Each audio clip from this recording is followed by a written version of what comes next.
is up, fam? Agent O here, and I've got another movie review, and I'm going to be reviewing Dawn of the Planet of the Apes, or Dot Poda is what I'm going to be calling it because I don't want to have to say Dawn of the Planet of the Apes the entire damn review. So, without further ado, I'm just going to jump into the movie, and I'm going to start off with some spoiler-free stuff, and then once I get into the spoilers territory, I'll let you know so you can stop watching or listening, and then you can go watch the movie and then come back and and listen to the spoiler stuff. Or if you don't care about that sort of thing, then just keep right on watching or listening. So anyway, starting off, I didn't really have anything horribly off to say about this movie. I pretty much liked the movie overall.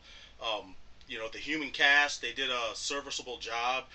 Characters like Jason Clarke, who was the main human character, Malcolm, his wife, Ellie, who was played by Kerry Russell, and I think the son's name was Alexander, and he was played by Cody Smit-McPhee or whatever. They all did really good jobs as their characters. They did exactly what they needed to do. They were believable enough for the role. Gary Oldman, of course, everybody knows he's a good actor. He's an accomplished actor, and he does a decent job here too. I mean, there was really nothing I could say about any of these people's roles. I mean, they do exactly what they needed to do. Nothing more, nothing less. And finally, Andy Serkis gets top billing as the lead actor in this film. It's crazy how he's just always been getting the short end of the stick, for a while with the movies that he's done previously, especially when you take into account the fact that he's been acting his ass off in these, CG mocap roles. Right now he's kind of like the go-to guy when it comes to acting in a motion capture setting, and he definitely deserves recognition for it. I personally think he deserves an Academy Award or an Oscar, because right now, I mean, he's stolen like entire scenes and in my opinion movies from just his performance. He comes. He has cadence and he has screen presence, and I mean your screen presence is strong when it's felt without you having to actually be on the damn screen. When he was Gollum, every Gollum scene, stole the show. And whenever he was on with any other actor, he stole the show as Gollum. And even in Dawn of the Planet of the Apes, or Rise of the Planet of the Apes, he stole the scenes as Caesar. He even though he wasn't the main character of that film, like they kind of made it half and half, but to me he was the main character, and in this movie he is definitely the main character. The apes overall are the main characters of this film, and that's who I came to see, and that's, I think, the right choice that they made with this movie. The human characters are there, but they're not the focus, and they shouldn't be. The movie's called Dawn of the Planet of the Apes, so the apes should be the main focus of the film. Moving on, though, the CGI, I mean, it looks even better, and I don't even know if that's even possible, but it looks better than even the last film. Like, Weta, they really did the damn thing with this film when it comes to the compositing and the modeling and matching up all the movements and everything. I mean, it was awesome. I watched the film in 3D, and the CG apes and the effects, they never looked out of place. They never popped. They never looked like they popped out or they didn't belong. The ape movement was the movement of the apes. It was like super fluid and realistic, and I mean, it just really shows how the tech has come really far. It's good when the mocap performances are portraying like even more emotion and expression than the humans that are actually physically present in the film.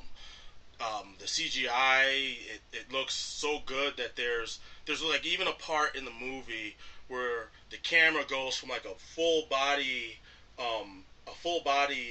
picture of, or from a full body extreme close up of from Caesar's body to his, all the way into his face, like all the way to his eye, and it looks, and I don't even think it was there just for dramatic effect. I think it was like Weta's like little way of saying, look at this CG. You know this shit looks damn good. What's my name, motherfucker? What's my name? And you'll be like, Weta, and Weta will be like, you're goddamn right, because the CG looks so awesome. I mean, you could see it. You could kind of tell how some skin, like especially on the apes' faces, it would look a little plasticky, but it doesn't even matter because everything else was just so flawlessly executed. At least to me, anyway. I'm sure people who are really into CGI and how it's done and everything could probably pick it apart. But for me, it looked great. It didn't look out of place. It looked phenomenal. So aside from that, now I'm like already into spoiler territory, just because there's everything else I have to say about the review has to do with what happens in the film, and I'm just gonna keep it. It's not really anything horribly wrong with the film. It's just I just have little mixed feelings. There aren't really any cons for this film. So anyway, I liked the way the movie started out, just like in the previous movie, where you had the humans hunting the apes and trapping them.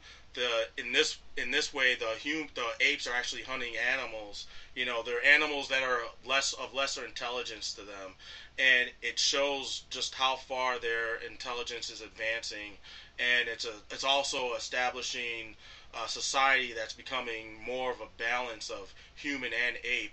Because at least with the humans, they were hunting apes, not because they needed to, but because they wanted to use them for a purpose. But for the apes, they're hunting because they need to eat, and that's their only real need for doing that. It's not for sport or anything.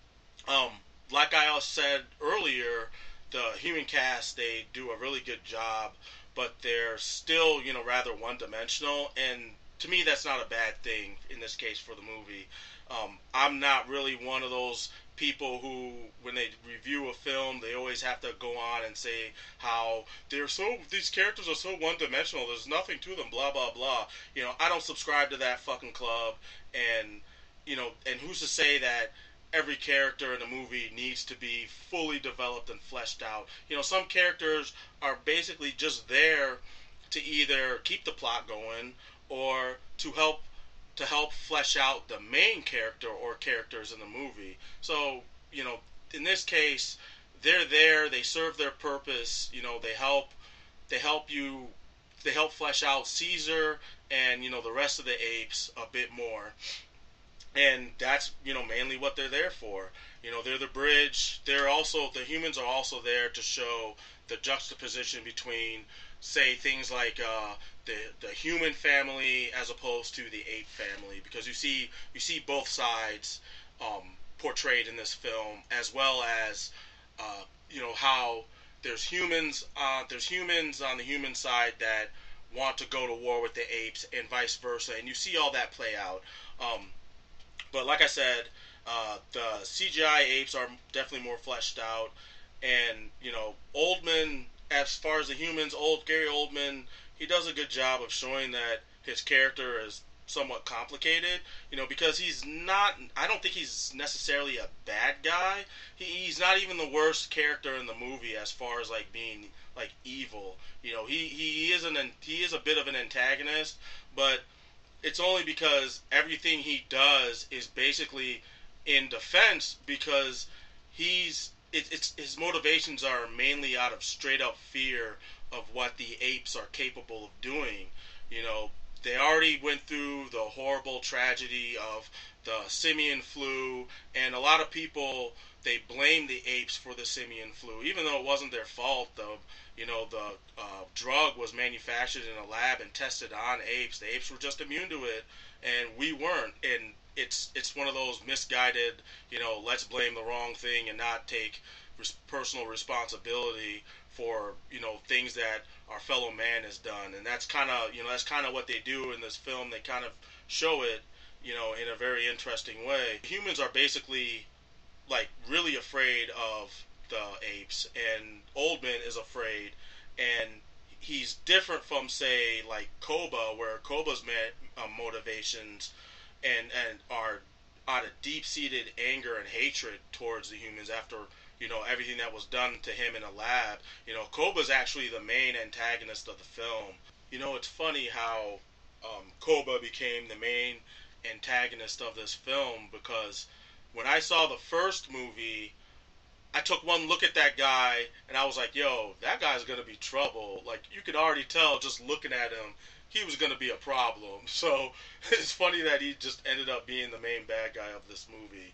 You know, emotion is a big theme of this movie, and actually, I'm gonna use that as a segue to talk about some of the themes that were evident in the film. Like, the first thing I wanted to talk about is family. Family's the concept of family, or whatever, the theme of family is in the film. You see the ape version of the family structure, and you kind of see how close it is to getting to be more to humans. It's a blend of ape behavior, but there's human element thrown in there, and you see how together they are as people. They're definitely the society, the ape society, is definitely more unified than humans ever were. Even though the events of the simian flu has kind of brought people more together, because of those tragic events, and that there's the fact that there's not a whole lot of people left. So people are more together now, but it's more due to tragedy and not due to a familial aspect like it is with the apes. Like I said before, humans are afraid of the apes, with the exception of Malcolm, Ellie, and Alexander. Because they actually attempt and succeed in getting to know the ape family and understanding them better, whereas everyone else is just basically afraid of them because they don't understand them. It's the whole being afraid of what you don't understand type of deal, and it's to the point where the people, they can't even think straight. They become completely irrational, and it makes them get into trouble with the apes, and it also forces them to drive them kind of overboard in terms of their over preparing themselves with weapons in case the apes decide to attack. But you also have the whole hatred aspect with Koba, because he hates them with like pretty much every fiber of his being, and it forces him to just go there and to just basically betray his own family over his hatred for the humans. And like, things were actually really going well as far as ape and human relations. Between the ape and human relationship, things were actually looking towards a positive. It actually looked like there was going to be peace until Cobra's hatred forces him to figuratively throw a monkey wrench into the situation. And if you think that pun was intended, you're goddamn right. Anyway, the third thing I wanted to talk about, or the other thing I wanted to talk about, is war. That's the biggest theme, or the last theme in this film that I noticed anyway. You see both you see both sides, both ape and human factions, who want peace, like Caesar and Malcolm. They don't want to see either side fighting. But then you also have Carrot, Koba, and Dreyfus, who they want war. They want to fight. One's motivated by anger, the other one's motivated by fear. And I had actually, after I saw the movie, I read a review about how the person in the review who was reviewing the movie, they were talking about how they felt the movie was a dystopian look at war. And when I came out of the film, I didn't have that feeling, but my take from it was how violence is inherent in us all. It's something that I think we just have a penchant for violence in our DNA, and it doesn't matter like what species you are, it's there. And to me, that's what I took from the film.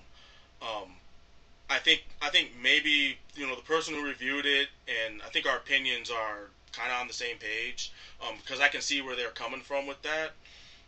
Because no matter what we do, like we seem to just leave our mark on shit. Like humans seem to just leave their mark on everything. Um, and that's kind of what the person who was reviewing the movie was getting at. But anyway, that's those are like the main themes I took from the film. But going back to some of the technical aspects of the movie, I thought the CGI, the climactic CGI fight scene, was actually done really well.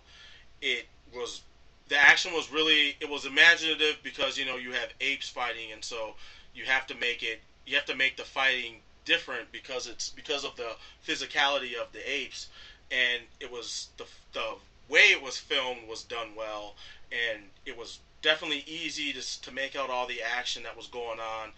Unlike say like the Bayformer movies, where it's surprising to me how Michael Bay is lauded as a good action director, but he has so much trouble like filming like hand to hand or physical fight scenes. It's actually pretty sad. I've seen better stuff. I've seen better fight scenes filmed on YouTube than than in any of Michael Bay's movies. And this guy gets paid millions of dollars to shoot shit basically, because that's eventually what comes out of his films. But aside from that,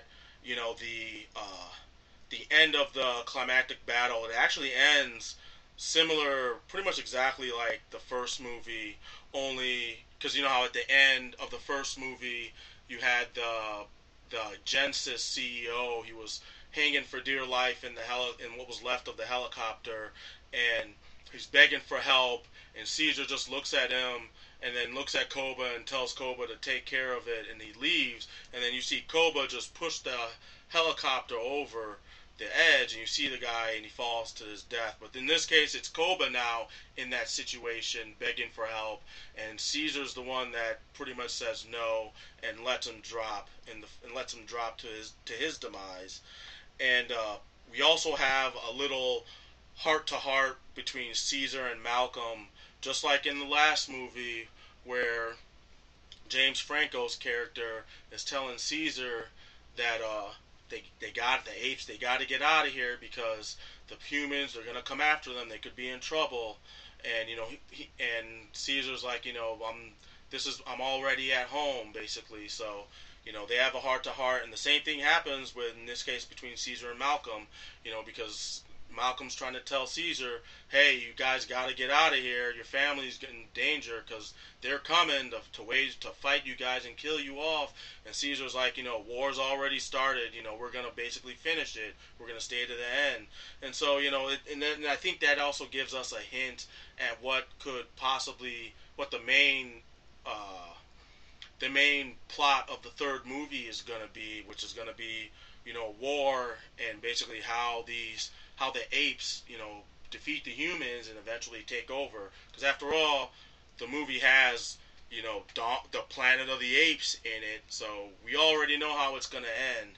Which makes me wonder how, what's going to happen to make, are they going to follow, the, I guess the way events play out, is it going to make Caesar the tyrant that you see him in the older Planet of the Apes movies, or even in the Tim Burton remake, or are they going to go in an entirely different direction? Like, I wonder how this is going to how it all is going to come about, and how they're going to execute it. So I'm actually I'm pretty interested in seeing this third movie. Basically, I can't wait for it to come out now. So that's going to do it for this review, and I don't really have anything else to add. It's a good film. I definitely think you should go see it. Um, you don't have to see it in 3D, but I did, and it definitely doesn't take away from anything. So yeah, that's going to do it. I'm Agent O, and I'm out. Peace.